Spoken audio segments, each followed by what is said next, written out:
I don't think they're going to be ready to start that because the chairman doesn't. Oh no, there he is. He just did it. Okay. When you want to get this up? Well, let's Oh, start. let's start. Okay. So say, is there a way that you can turn the light off there? Well, I think when we make sure this works, then. It's a very brief presentation, but it's something that I wanted to have up. Okay.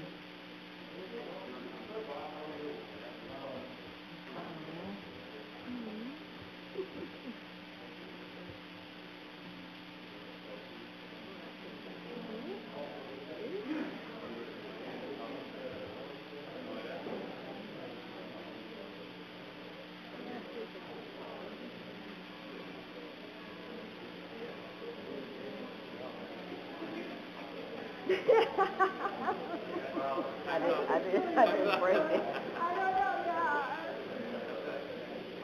I didn't break it. Okay. Oh, okay. Now it's opening up a whole bunch. So take that off. And were you trying to put the stuff on the screen? We're just trying to open it up. That's what I thought.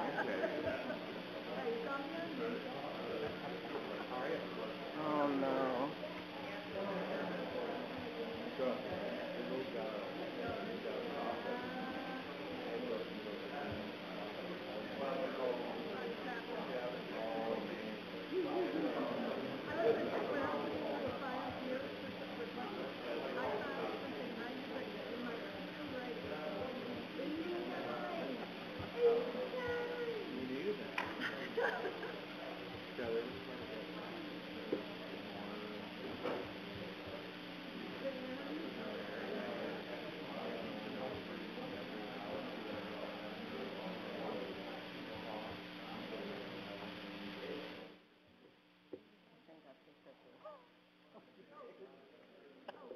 But I sent it to you.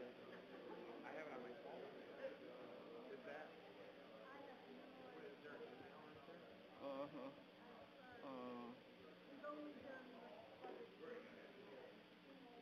Send it to my Gmail. Light off. Can we turn the light off? Here, do you want to? Here, let me just pull it up on my JCP account right here. Okay. That way we don't have to mess around.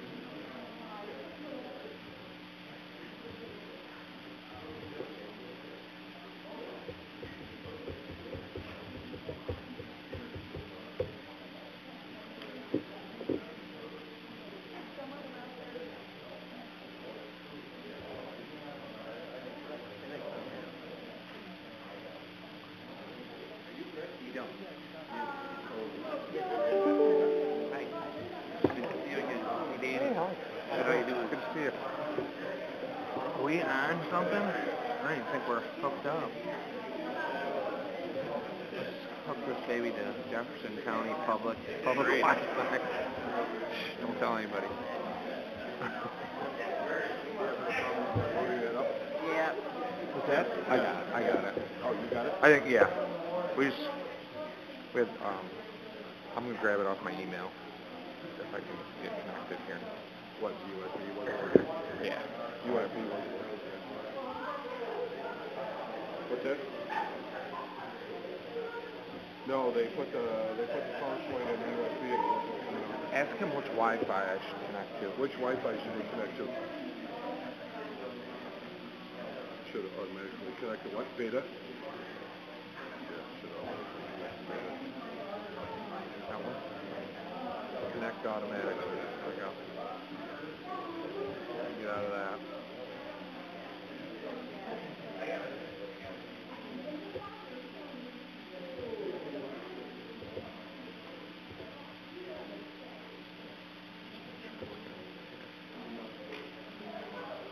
Connected. Okay. All good. Go off internet right here.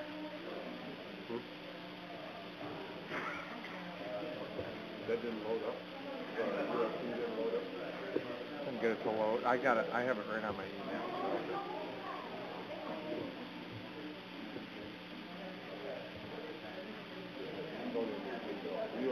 no, so he's going into his email. The USB? Did you just plug it back in? I didn't. She did it. He's going into his email. Oh, you see?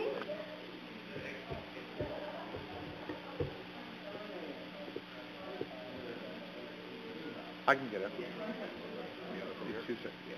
Yeah, I can get it. Just trying to get to our website, so he's good. Yeah. IT is remoting in.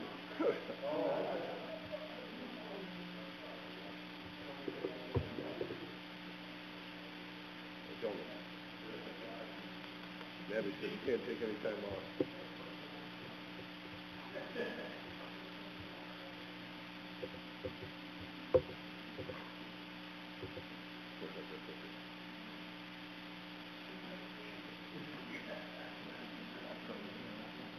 What's that? The inspection? Are you that? Huh? We got for what? We got dial-up? Saving money. We are cheap. Saving money. We are cheap, you know. Not loading up. Can't even get the website here. Let me try this.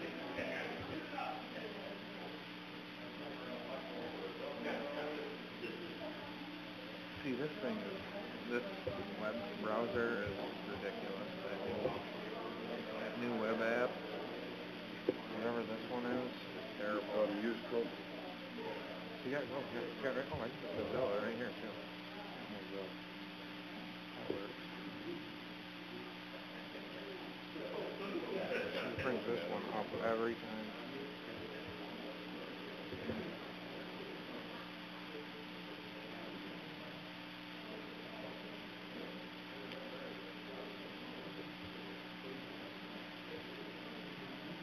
You can go ahead. Yeah, you can go. You can go ahead.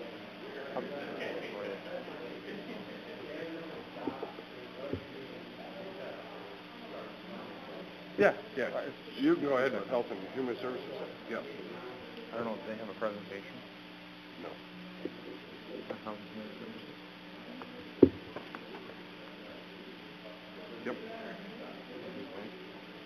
Yep. That's okay. We'll float off to the side if we have to. What's this for?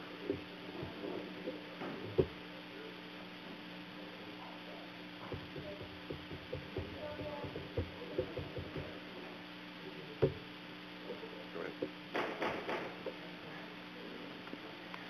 Good evening. Welcome to the March 22nd Health and Human Services Committee meeting. If there's anybody from the public that wishes to address the committee?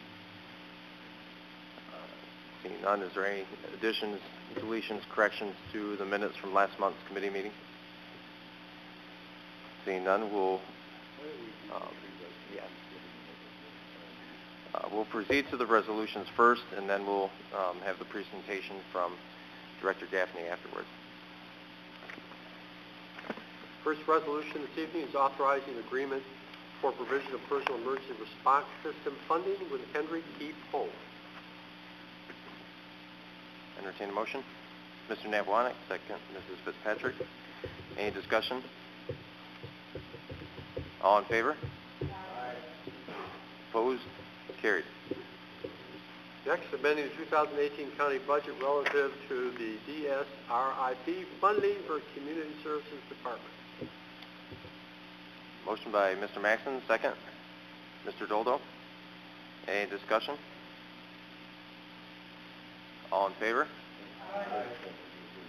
Opposed? Carried. Third resolution this evening is amending the 2018 county budget relative to Community Services Department. I would point out on everybody's desk you've got a new copy. Numbers stay the same, but we really want to tap the contingency account, not fund balance account.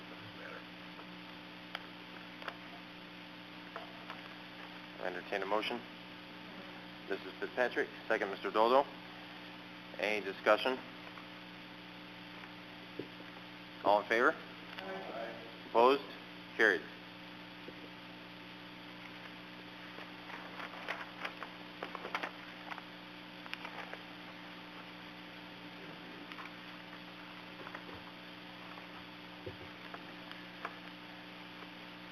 that would conclude with the resolutions. Is there any questions from members of the floor, comments? Any burning issues happening within your district? Anything to fill the time while the IT department works? Mr. Maxon. Thank you, Mr. Chairman. I do have a question. Maybe it's just a small one. We get these reports from the Office for the Aging, and I love getting reports like this, but I would love to get, I don't know if Tim's here, a little more context. Was February twice as much as it was in January? How does February compare year over year? I'd love just to, if we could compile, I don't know if we compile that or if that information could be made available. I'd love to know what our trends are. Maybe A different means of presentation. Yeah, I mean, I like this information. I don't know. My memory's not what it used to be.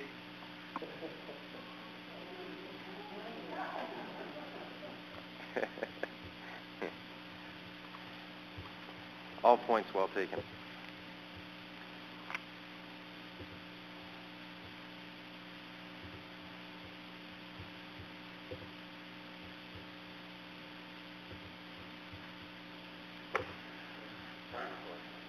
So, if you're able to share the podium with Teresa Gaffney, she has a presentation to give to the committee concerning the ad hoc committee that we had at DSS. The members that were on that were Mr. Jarrow, Mr. Gray, Mr. Monticelli, and Mr. Johnson, myself. It was very informative. It was quite in-depth from the staff's perspective, and I recall that they were very engaged with us and offered a lot of information and insight, and it was very much appreciative. I think it was very eye-opening for those that participated to see the passion that our staff has over there. But also, I dare say that, as scary as the DSS budget tends to be, we are very efficient in how our services are delivered. And I think members of the committee could agree to that, I believe, as far as our efficiency.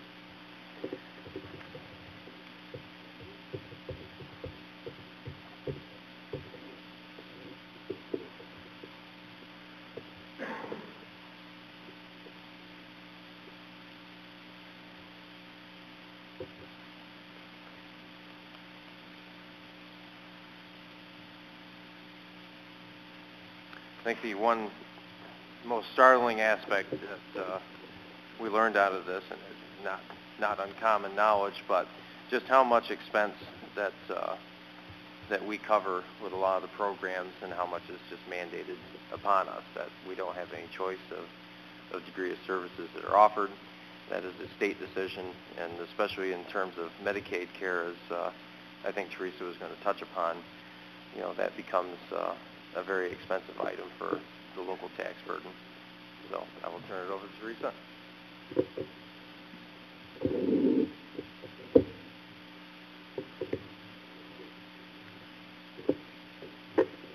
Okay. Is this on?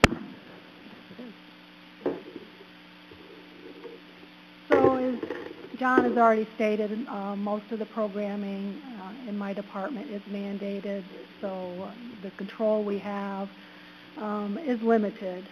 But a couple of areas that we did focus on through several meetings was the fraud investigations, and if there were areas that we could increase our activity there. And my staff did provide some suggestions in regards to modifying our FEDS, which is our front-end detection, to include more of the programs.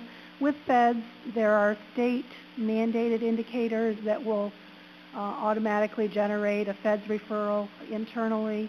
There are also state-approved indicators that are optional that counties can pick and choose from, and pick and choose what programs they're going to use them with.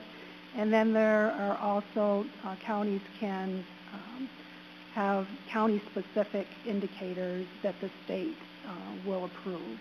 So what we really looked at is that the state-approved indicators that were optional, that we had not taken advantage of in the past, and we submitted a modified plan to include more of those indicators, to do more that would result in more feds referrals.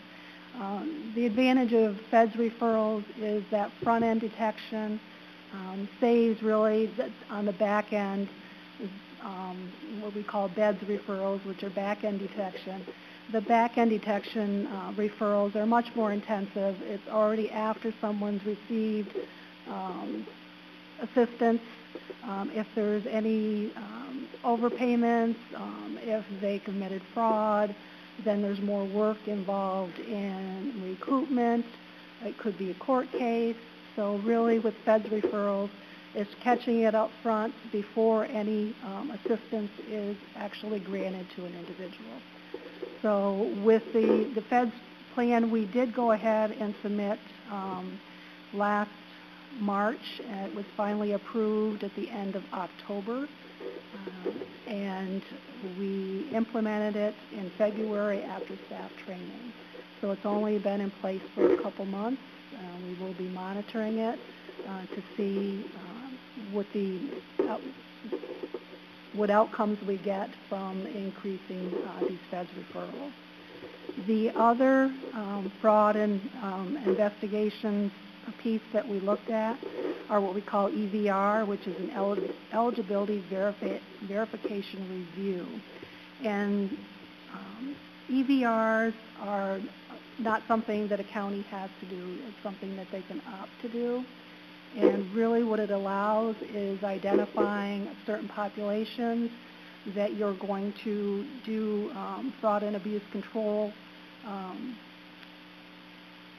activities with, where you wouldn't normally do them.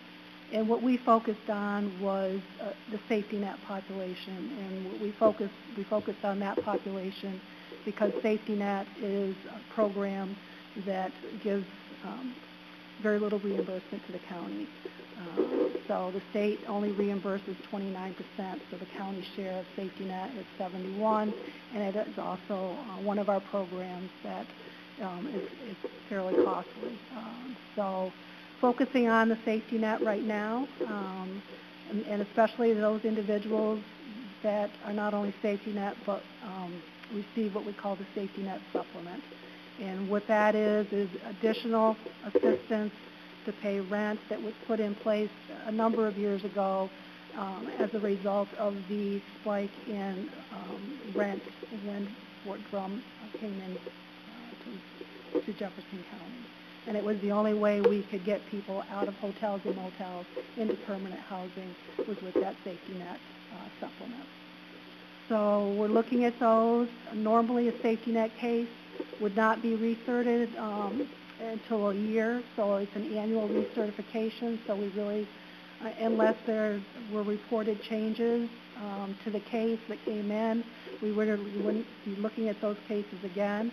With the EVR, we'll be looking at those cases at 3 months and again at 9 months. And what will happen is we will actually send out our investigation staff to the person's residence to verify that, you know, who they say is living there, to ask for information on employment, where the status of that is, and just make sure that they are still eligible for the assistance that they are receiving.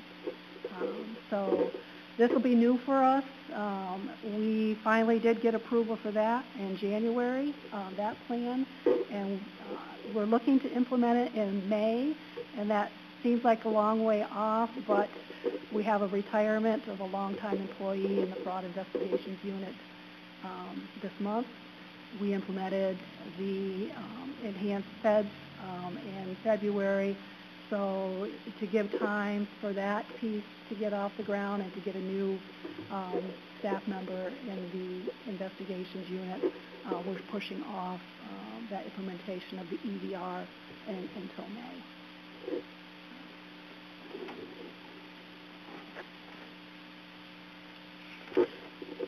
This increase in fraud investigations did not require me requesting any additional staff.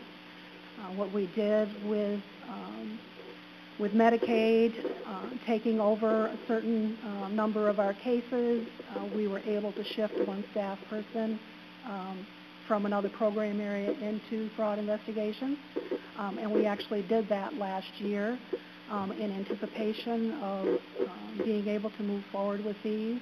And what they've been able to do in the meantime while we were waiting is actually clean up our backlog of beds referrals, so we are now current on those referrals. The other area that we focused on was staffing, and especially for my caseworkers. This is an area kind of dear to my heart. Caseworkers and casework is a very difficult job. Not anyone can go out and knock on someone's door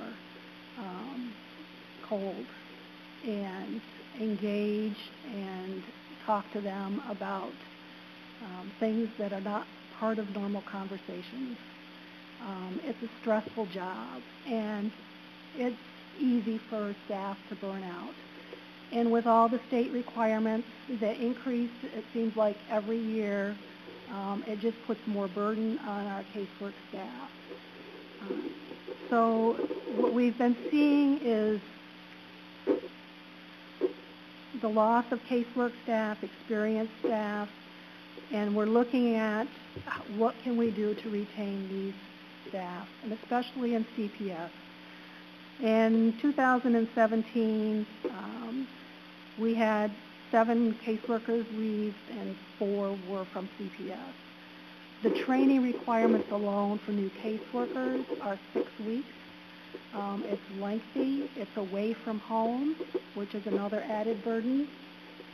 Once we get them trained, it's not like we can hand them a full caseload.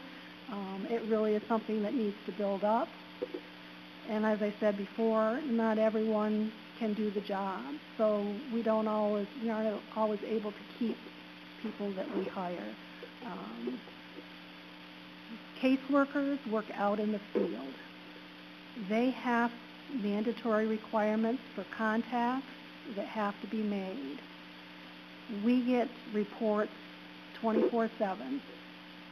We do have caseworkers that are assigned on call, but if we get a late report in the afternoon at 4 o'clock, caseworkers has to be assigned to someone, and they could be going out in the field and they're working beyond 5. They need to meet with these families, and if the families are working and unable to meet during the day, they have to make arrangements to meet with them at some other time. So caseworkers are working outside of the 9 to 5 work day quite frequently. And I looked just at CPS caseworkers, and I have 24 of them when I'm full staff.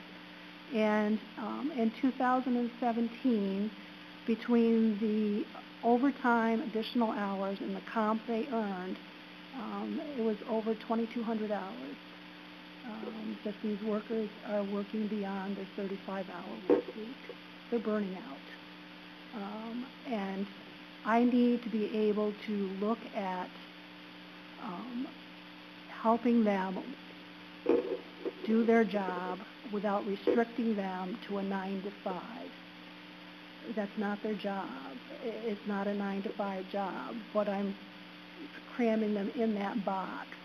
I need to be able to let them flex their hours so that if they have to work some evening, that they can make arrangements to come in later a different morning or leave earlier a different day. I need that for my caseworkers. So I really want to look at the ability to pilot flex time, starting with my CPS workers. And it's not something that's easily done because we really have to involve HR and potentially the union. So it will take a little bit of work to really drill down to what it would look like. But I think it's important. Teresa, may I ask a couple questions, make some points here? I've been involved with the CPS since 1978 when I was working with and teaching a lot of troubled children and dealing with a lot of troubled families. And when I went on to the New York State Assembly, I continued working with DSS and especially CPS. I wholeheartedly agree, because I have said this for a long time. This door isn't swinging just recently, and it's not just swinging here in Jefferson County. It swings constantly throughout any area under DSS or whatever you might want to call it for Child Protective Services. It's not a 9-to-5 job. It's a 24/7 job, and a lot of these issues happen on weekends, a lot of problems. And so I'd like to just say that I wholeheartedly would support the pilot. I think we need to do something, not just for our caseworkers, but all the others that are involved and the families in it.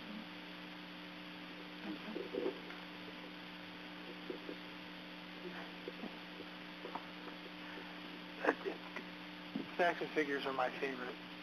2,200 hours of what happened? Comp hours?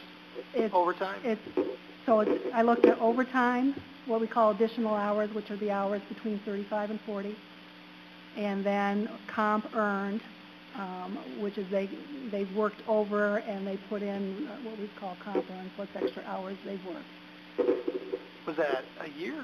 Was that a month? And that was in 2017. 2017. And how many CPS workers did that accrue that? Like I said, it's 24 workers when I'm full staff. Thank you.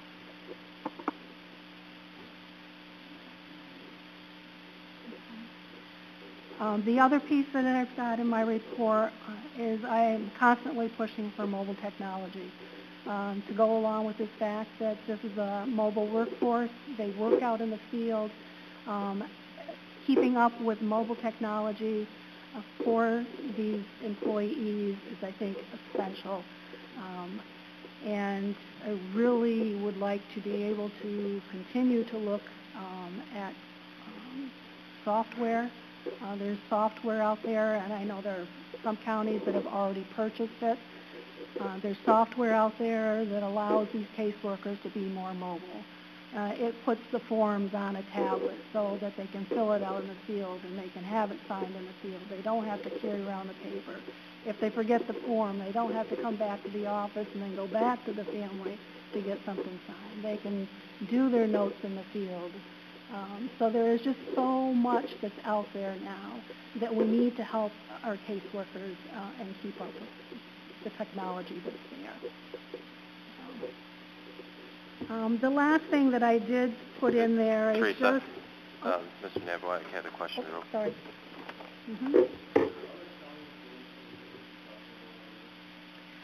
As far as the mobile technology, yes.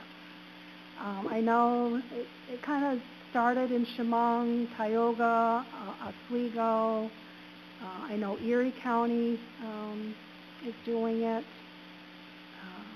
I know there are others, but I don't. Those are the ones I remember off the top of my head.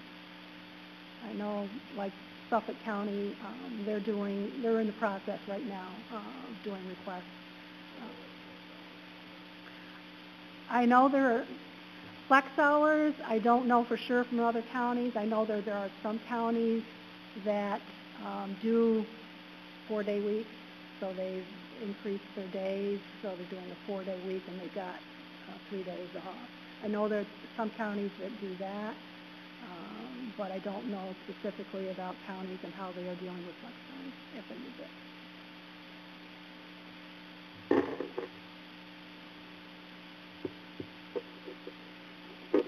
And the last piece that I threw in there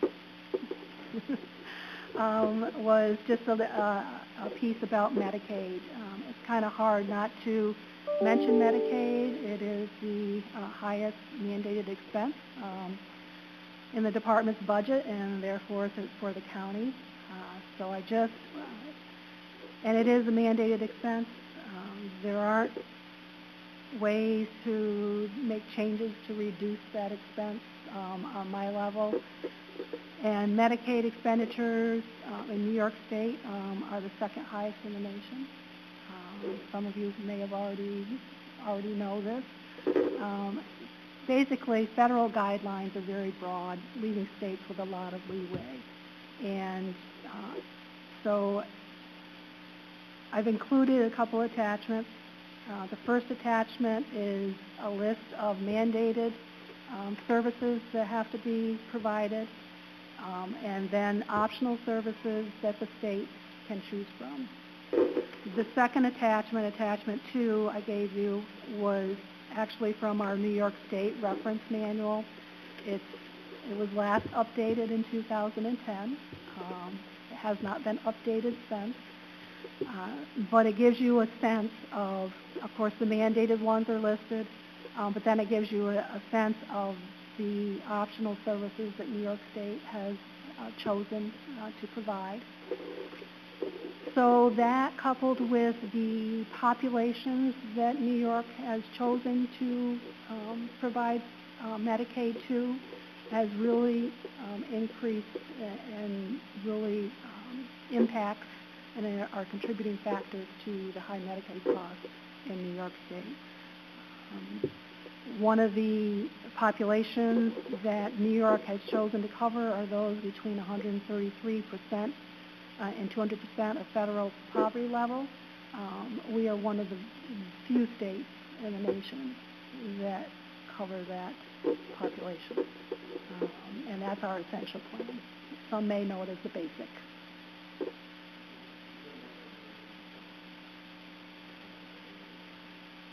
The expensive living, New York City, which piece, Medicaid?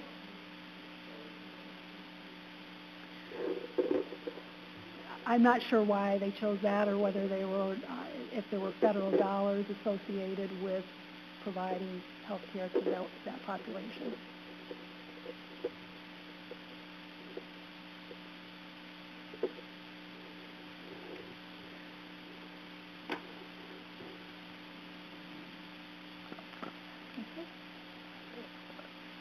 Thank you very much, Teresa.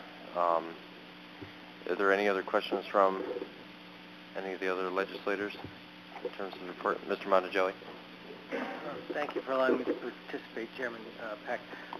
It's not so much a question. I just wanted to, because I was on that committee and I heard a couple of times the pilot program. I mean, that doesn't seem to have a direct cost to the county. I mean, it's a management issue, and it's going to keep people who are already trained wanting to work. I mean, I can't help but support that. The other issue, the mobile technology thing, I like the idea of it. Cost is always going to be the issue there. And I can comment a little bit on that. One of the companies, Northwoods, that has gone into a couple and is providing this to a couple counties that I know of. We were able to get a hold of how much it costs. It is quite a cost. The thing to remember is that I do get 62% reimbursement for that cost. So it does help a little bit.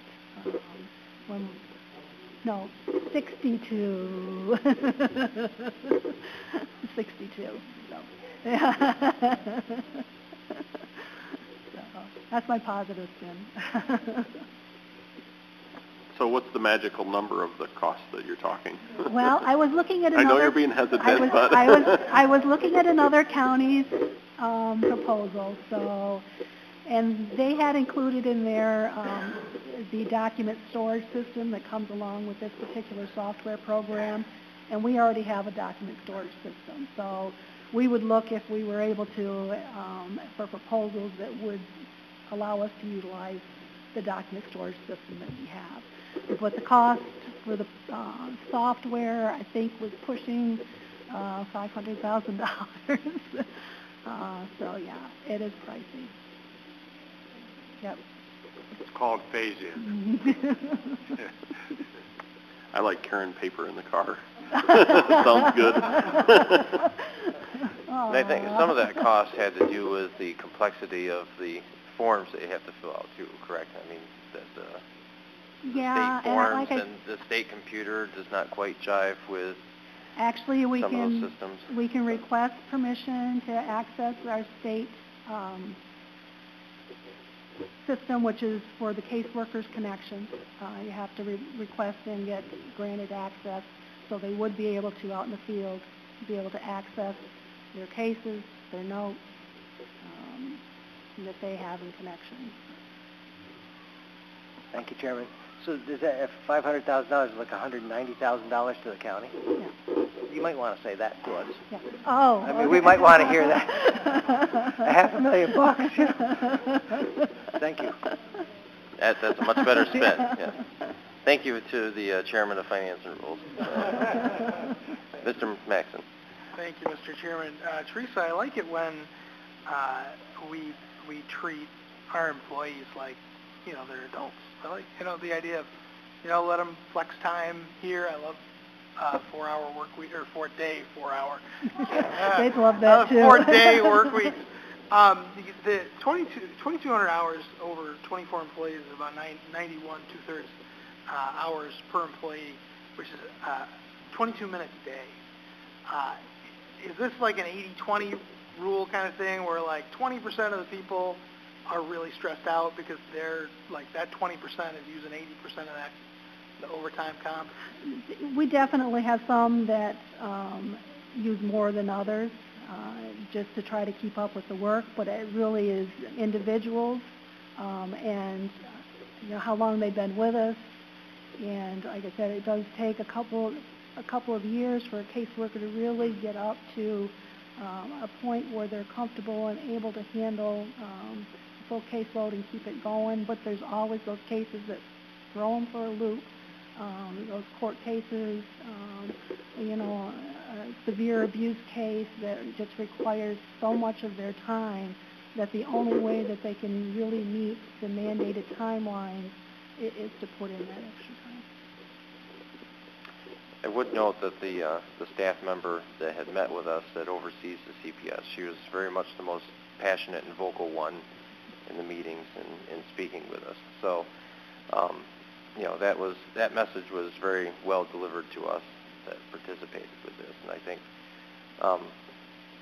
you know, on the face of it, it may sound a little bit unusual, but it is a very practical way of trying to address an issue, whether it's the dealing with overtime, you know, getting outside of the 9 to 5 when a lot of these people are working. You know, these people have lives of their own too, and they just cannot always come in to see us during our business hours, and the burnout. So I think our only issue at this point and going forward, I believe, is in a consensus out of our board, but also being able to work with the union. And I think we're still absent union leadership at this point, I believe. Teresa? Correct? Well, I guess I should ask Bob. Yeah, Bob, correct? Technically speaking, that is true. There's a committee, but there's some leadership void at the present time, yes. So that's where our delay is at this point on that initiative. So I think, are there any other questions that come from committee members? Anybody from the board? Any other comments? Thank you very much.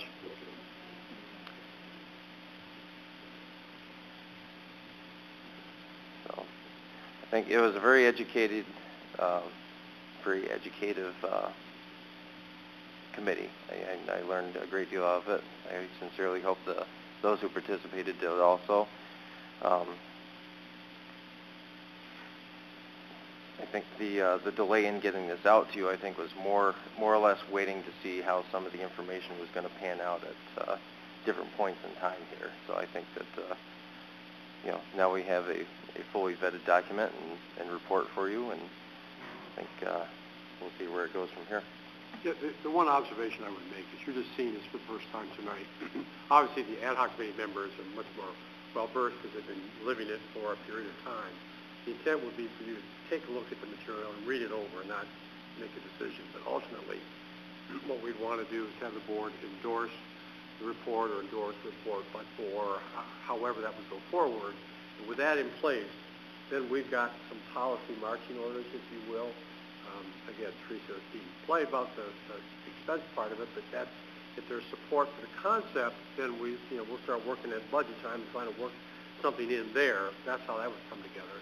As it relates to the management employee issues with flex time, I think it's a good concept, but there needs to be some definition to it, and we would take baby steps, and the suggestion is to use child protection as the basis to then move forward. To the extent there is success, we could then potentially go in other areas. It's not to suggest the only people who are outside the realm of an 8 to 5 kind of an arrangement, that there are a variety of departments in the organization, but we need to go somewhere and start a process, and to the extent that works, then build the bridges from that. So that's going to be a negotiating process, an MOU. I mean, it won't be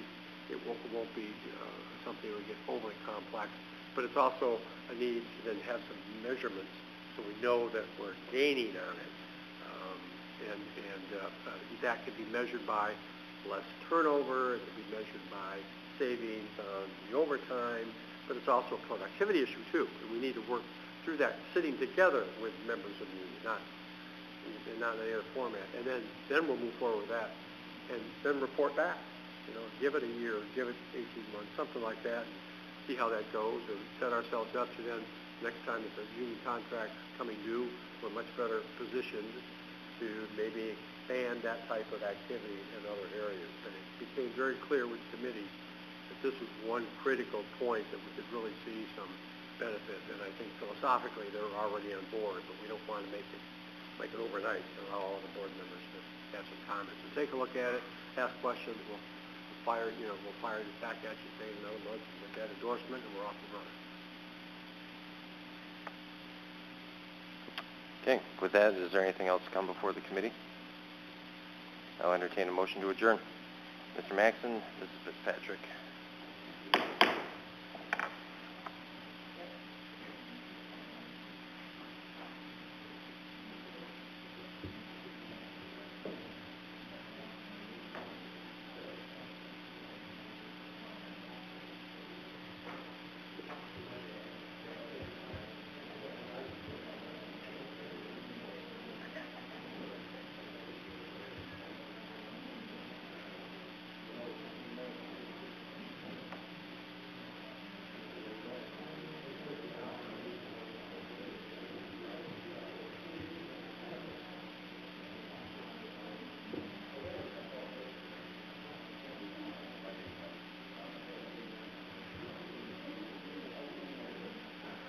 Just going to drop it on the desktop. Putting it on the desktop.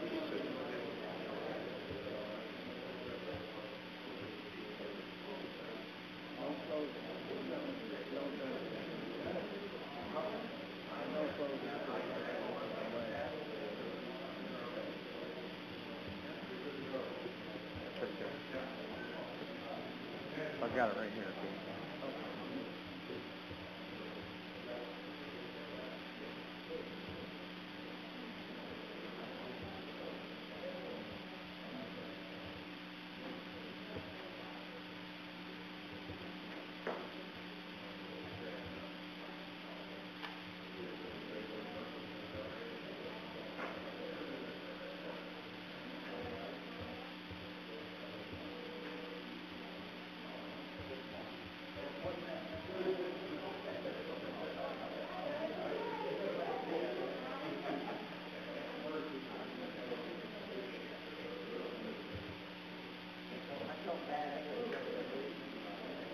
Yeah, it's up there. I'm just trying to extend the screen here.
like to call to order the county's Standing Committee on Finance and Rules, our March meeting. And at this time, I'd like to offer privilege of the floor.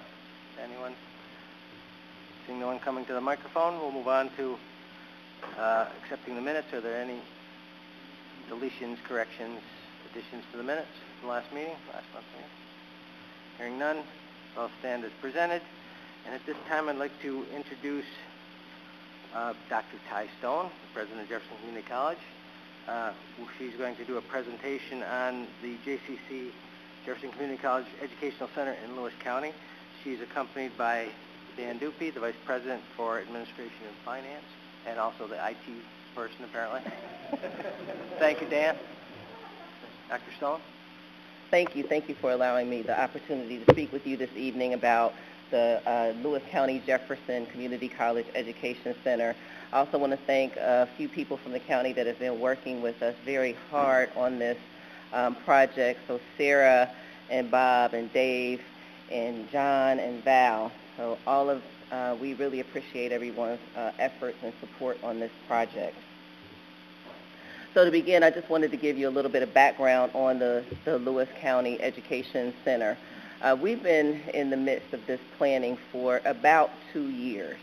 And what it really came down to was our ability to pull together enough money to make this project work for us well. But we, as we will talk about a little bit later, we have developed some partnerships that have released and reduced our level of financial liability, and we think this will make it a feasible project for us. The Lewis County Jefferson Community College Educational Center will provide credit and non-credit offerings in high-demand skills areas. What we will not do is offer full programs at the site. So we still will do all of our 4-credit programs on the Jefferson Community College campus here in Watertown. The Education Center is really just for, we will be offering a few credit classes, probably in some of the general education areas, and then we will be doing a lot of non-credit offerings, training opportunities for the people in that area. We are also going to be creating training opportunities for local businesses and individuals. I have been out a lot over the past few months talking to many manufacturers, not just in Jefferson County, but in Lewis County as well. And one thing I hear is that they are hiring, but they are looking for a skilled workforce. And so if we can help to fill those gaps for them, they can attract businesses, individuals here and help us retain our residents. It will address the skills gap for post-secondary credentials in the North Country. What we know about the hiring and jobs of 2020 is that you will need some sort of post-secondary credential, something, by the year 2020, and 70% of the population will need that. Right now in Jefferson County, that number is about 35%. In Lewis County, it's about 30%. So we have a skills gap that we have to address there if we are going to attract more industry and keep jobs here in this area. It also helps the college to expand the reach in the region. About 37% of the residents of Lewis County that go to college come to Jefferson Community College. The rest go somewhere else. We want to maintain and retain as many of those here as we can. So this will hopefully give us the opportunity to do that. It will also help us serve better the residents of Jefferson and Lewis counties, and may also provide an additional revenue stream for the college. Our funding, as you know, is being squeezed ever so tightly, and so this will be another way for us to hopefully build another stream of revenue for the institution. Here are some details about the Educational Center. First, Lewis County is allocating $4 million for the construction, and that is a typo. There is a 22,000 square foot building, not 20,000 square foot building. We also have been advised that Senator Griffo's office is allocating an additional $250,000 in capital funds for us. We're hoping that we can use that money to buy some equipment because we are going to be doing some advanced manufacturing training programs there. Again, as I mentioned, no full academic programs will be offered, and we are looking primarily to do training in advanced manufacturing, mechatronics, agriculture, and some kind of brewing. I don't know that we will be able to do all of the brewing there because it is at the Maple Ridge site, which is owned by a Mennonite family, but we may do some of the hops processing there, and they seem to be pretty amenable to that. The finances, as I mentioned, will be split between a partnership with Cornell Cooperative Extension, and that is actually outside of the JCC agreement. So Cornell Cooperative Extension has a agreement already in place with Lewis County and will be a part of this project. BOCES will provide 50%, and JCC will provide the other 50%. What does 50% of, you're wondering, I'm sure, right? That is for the operational cost. So we are only being charged at this point for the cost of operating the building there. So again, Lewis County has put together the $4 million for the construction of the building. We will be responsible for cleaning and technology and phones and the things that we need to operate that building. So it'll be a 50-50 split between us and BOCES. Now this is where it gets a little bit more interesting, I think anyway, and kind of exciting. We are not going to do half and half with the building. So even though BOCES is paying 50% and we're paying 50%, both BOCES and JCC will be able to use the whole building. We are building our programs that we are offering out there to be complementary for each other, and we are also building our schedules that way. So it will allow us, I think, to be able to do more with less, and that's what we're all about here. We are being asked to do that. The other thing is that we have in our agreement is that BOCES nor JCC will be competitive with each other. So they will provide training in ways that is complementary to what we do and vice versa. The total financial risk from the lease for us will be somewhere between $22,500 and $60,000, and that kind of depends on what the state will kick in for us because this is a leased building. And here is the loose, very loose timeline because we didn't really develop a timeline. We kind of talked in theoretical ways. But January 2018 is when the MOU was signed between the partners. February is when the RFP was issued. The bids were just opened yesterday, I believe, with Lewis County. So they are reviewing those bids now and will award a contract. In April, we are going to do some preliminary planning with our partners, and that will include the architectural company and the construction company, so we can start sketching out what we want in that building. We're hoping to do a groundbreaking in May with a grand opening in January 2019. And that is really all I have about this project right now, but I'm here to answer any questions if you have any. Yes? What's on the revenue side, what's it going to cost to take classes over there? What is it going to cost? Yeah. Well, it depends on the program. From the non-credit side, the programs we already have a continuing education department together, and so it will depend on the program, and we cost those out depending on that program. Okay, so but for the for-credit side, it will cost exactly the same that it costs on our campus now. Okay, so but I guess what I was saying is that there is a revenue stream coming in, so the cost, your cost per year between the 22 and the 60, is that figured in with revenues that you're going to receive, or is that just net? That's just a projection of the lease costs or cleaning and those things? That is for the lease costs only. We do have a preliminary profit and loss statement, but I did not bring that here today. No, fair enough. Thanks.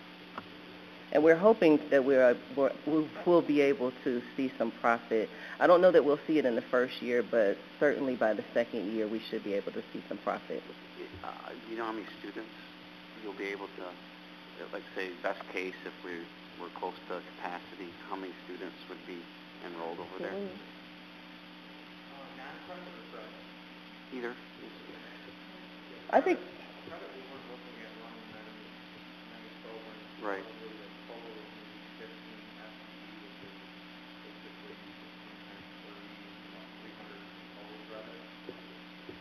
Okay.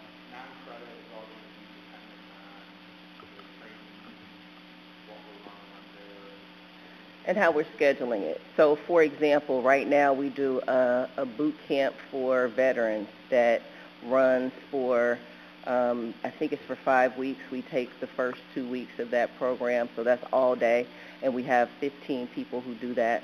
So we will have to develop our schedules and, see where it falls in terms of the numbers of people that we could serve at that campus. Yeah. Further question? Yes, thank you. Further questions? Legislator Fitzpatrick. Hi, when you mentioned that 37% of the students attending college from Lewis County are attending JCC, were you speaking of a 2-year overall, 4-year college, or just 2-year college students? Were they going to Herkimer? We have 11% going to Mohawk Valley. We have about 6% going to Canton, almost 5% SUNY Poly, 8% Potsdam, and 32 other SUNY schools.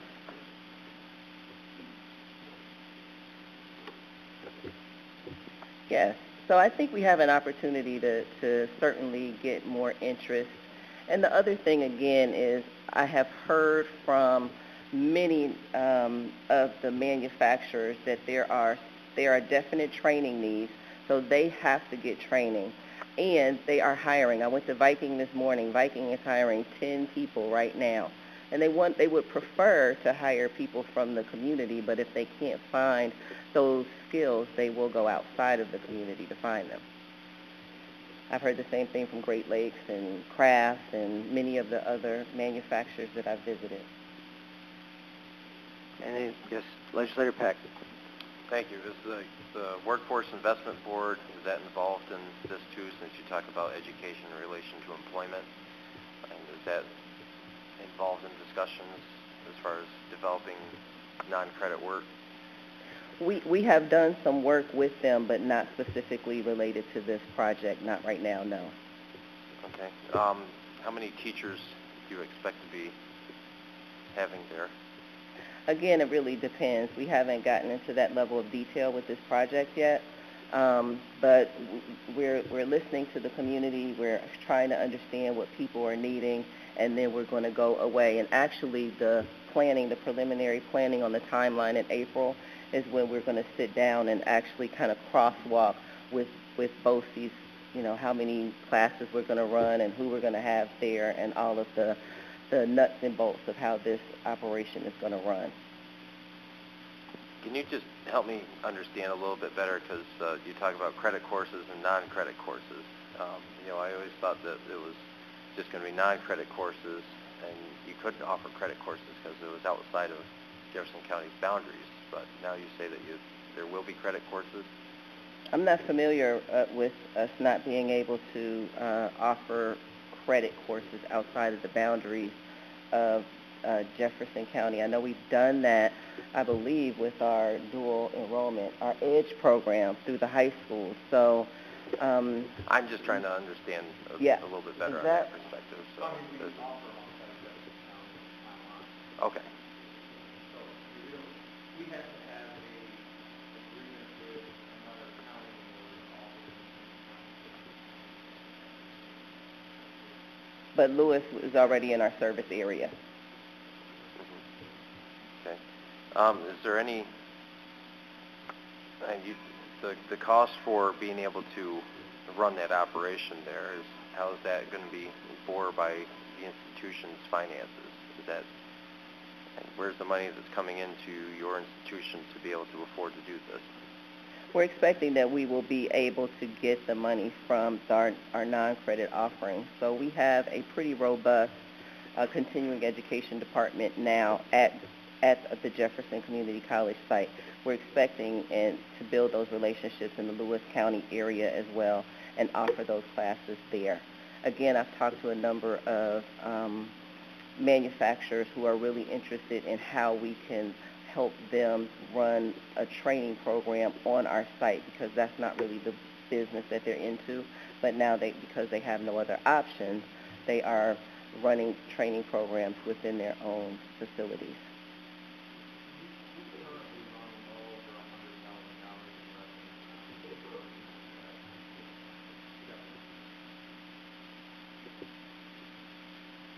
And that,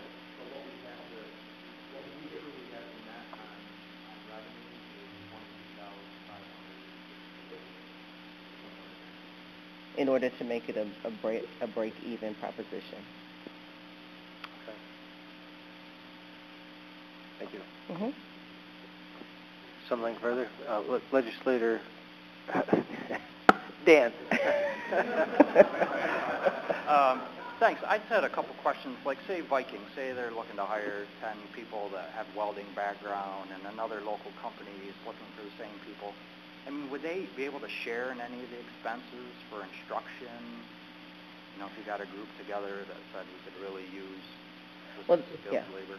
Well, that's the hope. You know, again, I think we have to sit down and go through a planning process, but we've started doing the preliminary work by going out and talking to all of these companies and understanding what it is they need. But yes, that is the hope, and that's what we're planning to do next, is to go and ask them, you know, how much can you give to this project? I'm going to meet with Lewis County Hospital on Friday. Again, I've been to Viking and Aries and the cheese companies and Kraft and all over the place in Lewis and Jefferson County. So, and all I'm getting is strong support for this type of facility, in addition to what Fort Drum is looking at. So I think that's also another piece that we really haven't taken the time to really factor into this, is Fort Drum is also depending on us very heavily to build programs for non-credit programs to support not only their transitioning veterans, but the individuals that are working there as civilians on that base. Now that I'm over the Rick Perry syndrome, Legislator Maxson. Thank you very much. Dr. Stone, two questions. Well, I got more than that. I can talk all day. Who owns the building? Lewis County. Lewis County's going to own the building. Yes. Is that the annual lease? Is $22,000 to $60,000? It is not a lease. It is a lease. It is a lease, but we're covering the operational cost of the building. And yes, it may fluctuate if we get in there and we find out that the cost of that is less or greater. But we also have some ability to take on more of the services as we work through this project. So, for example, the cleaning of the building and the maintenance of the building, if we find that their costs get out of control, we have an ability to take it on through our FSA. Is that monthly or annual? That's annual. Annual. That's an annual cost. That's cheap. Yes. That's cheap rent.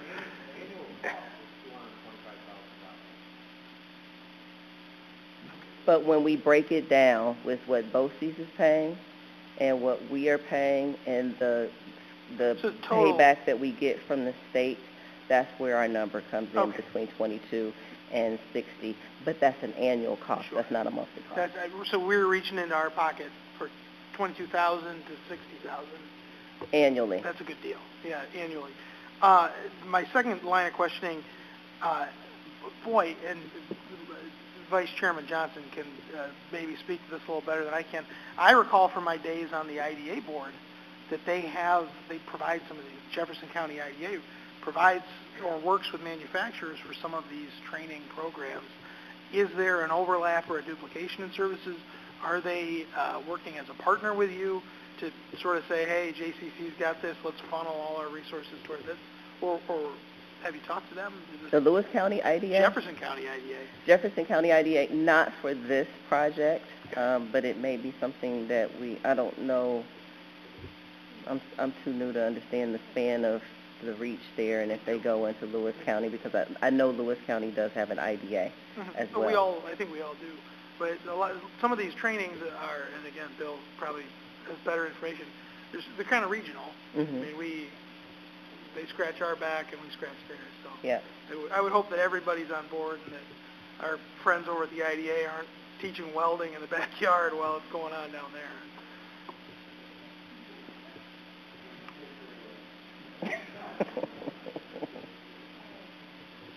Further comments or questions for President Stone? Yes, Dan. Thank you. I just had one quick one. Will Jefferson and Lewis County residents get a discounted enrollment fee versus somebody that came from Utica or Rome to take a class? No, we don't differentiate our tuition. Like anyone in New York State, right?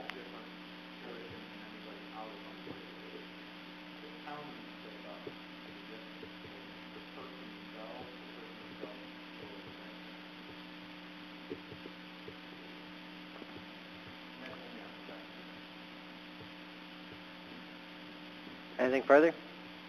Legislator Doldo? Thank you. Yeah, I just want to agree with Dan. I think if the manufacturers are looking for you to do this and they think it's a great idea, that it's important that they participate either in equipment or some sort of funding to help you guys survive. And I think, that's a vital piece to what you're doing, and I think it's a great idea. So, congratulations. Thank you. Ending on a positive note. Anything further for President Stone? I'd like to thank you for taking time to come tonight, and it's very informative. I appreciate it. Thank you very much. Looking forward to your inauguration in a week. Yes. Thank you. Onward to business of the committee, which would be the sponsored resolutions. First resolution this evening is payment of legislator expenses. A motion, please. Legislator McBride. And Legislator Johnson. Discussion on the motion? Hearing none. All in favor? Opposed? Carried. Next is approving appointment of the Sports Fishery Advisory Board. Motion, please. Legislator Fitzpatrick, Legislator Nabalonic. Discussion? Hearing none. All in favor? Opposed? Carried. Authorizing agreement and amending the 2018 county budget in relation to the fiscal year 2017 and 18 New York State Public Safety Answering Point Operation Plan. Motion, please. Legislator Drake. Legislator Cantwell. Discussion. Hearing none, all in favor? Opposed? Carried. Authorizing agreement amending the 2018 county budget in relation to the fiscal year 2017 New York State Interoperable Communications Formula Grant. A motion, please. Legislator Nabalonic, Legislator Johnson. Discussion. Hearing none, all in favor? Opposed? Carried. Authorizing participation agreement, State Environmental Quality Review Act determination, and amending the 2018 county budget in relation to the 2018 New York State Septic System Replacement Program award. Motion, please. Legislator McBride, Legislator Drake. Discussion. Legislator Peck, you're not on the committee, but do you have a concern? No, just a matter of question, if I may. Very basic. How is this being implemented, and what department is overseeing it? Our planning department will lend assistance. It's a state initiative, and a certain amount of money was allocated to, all counties, but a variety of counties, and we'll help coordinate that activity. It's a 50-50 with the individual homeowner and the state of New York. Legislator Drake? Yeah, I contacted the Teresa Town Supervisor about this, so they're getting the word out somehow. Okay. Just want to say it's a great thing, for to be able to help with the people in that area, to help those inland lakes continue to be good fisheries that way. So keep them clean.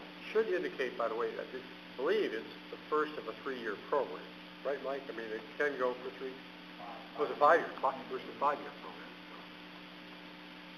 Is that? I guess I don't know who to ask, but is that limited to just this particular area, or yes, there? Okay. There's a very defined geography. Whether that gets expanded down the road, that I don't know, but it's very clear. But the area that's been identified for Jefferson County, there's a sufficient amount of homes that would benefit with the money available, so it's kind of fitting it nicely. There are some counties that I think have not, or are not going to jump on board, so perhaps there might be a little bit more funding, but at the moment, don't know that one way or the other. Okay. Only reason why I ask is because it's recently been brought to my attention that another inland lake, Pleasant Lake, within my township in Champion, is also all of a sudden having some issues with invasive waterborne species of plant, and also it could be a contributing factor from high nitrates, which again would be pointing back towards septic systems.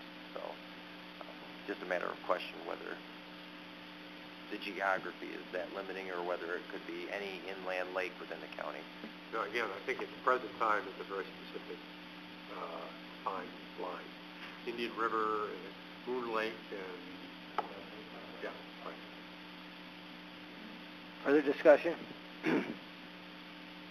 Hearing none, all in favor? Opposed? Carried.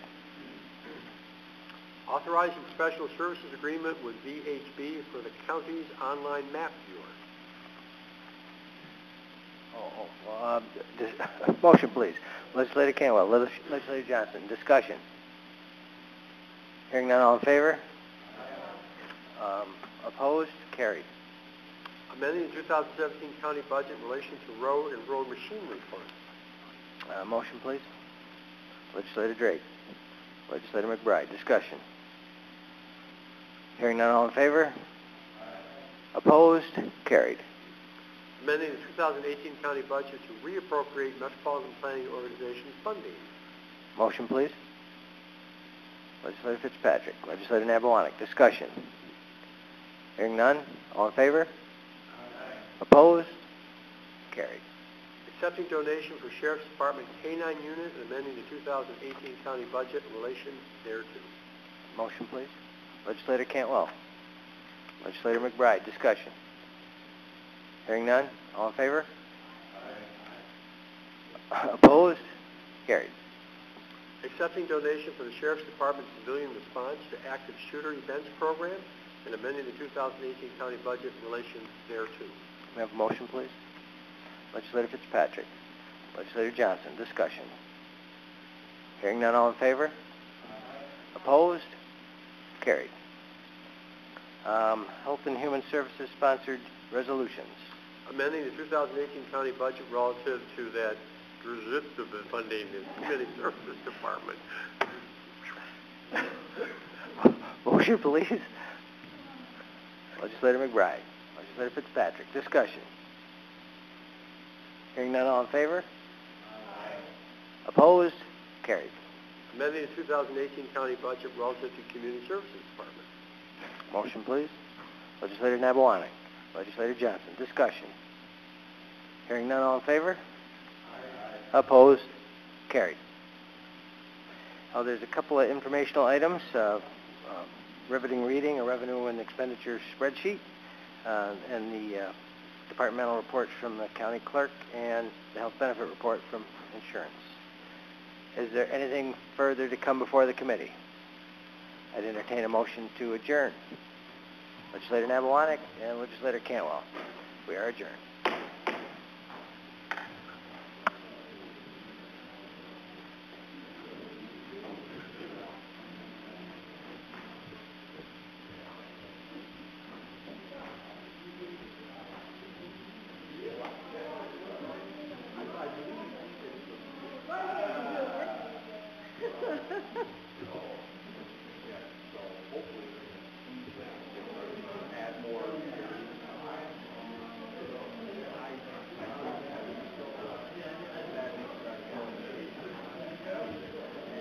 Did they end up saving it to your computer so that it would work? I don't know if they saved it up.